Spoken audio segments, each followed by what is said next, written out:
Hey guys, I'm back with another movie review. This time, we're facing fate with Final Destination: Bloodlines, the sixth entry in the long-running supernatural horror franchise. Directed by Zach Lipovsky and Adam Stein, this 2025 installment revives the series after a 14-year break since Final Destination 5, and is packed with suspense, splatter, and a surprisingly heartfelt moment.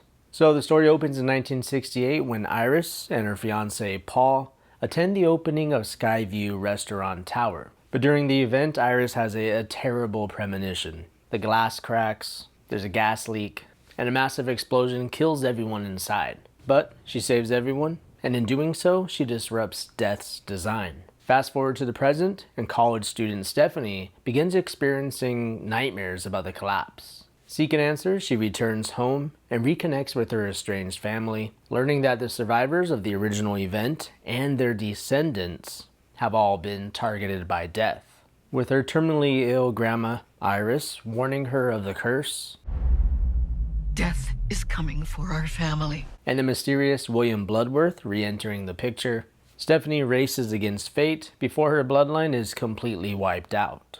Overall, Bloodlines is a hell of a ride. It's fun, self-aware, and filled with the kind of gnarly deaths that make this franchise a horror staple.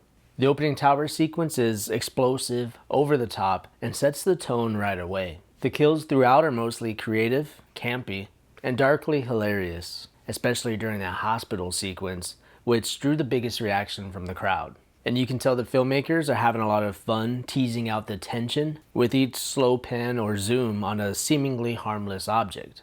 Every ceiling fan, shard of glass, or loose screw becomes a ticking time bomb. And while the cast is mostly made up of unknown actors, they serve the story well. And honestly, being easy to dislike makes their deaths all the more satisfying. And the tone also strikes a solid balance between camp, gore, and gallows humor.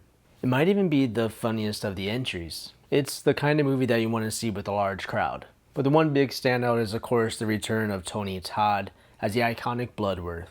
His brief role is haunting and meaningful, especially knowing that this was his final performance. The directors allowed him to write his own final lines, and it shows. It's a beautiful farewell to fans, and it's fitting that his swan song would be in Final Destination. His last lines will touch you, and we thank you for all you've done for the genre.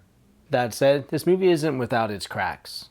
The CGI in particular stands out in places, especially that tower premonition, which definitely has that CGI, almost AI type look to it. I know when I saw that scene in the trailer, I thought that CGI looked pretty bad, but honestly it wasn't too distracting. And while Bloodlines gives us that strong opening vision, it doesn't follow through with the eerie clues or visual warnings that the other films leaned into. Instead of clever foreshadowing, we mostly get a gust of wind, maybe some rattling of the wind chimes, and a line like, "Death is making its move." And Stephanie doesn't experience much in the way of individual premonitions, which kind of takes away from the suspense. And while there are plenty of creative kills, some deaths kind of lean into the lazy side. Blunt trauma or impalement by a falling object, which, while still gruesome, feels a little bit like phoning it in. More practical effects, like in the earlier eras, could have given those moments more impact. So, for letter grade, despite those flaws, Final Destination Bloodlines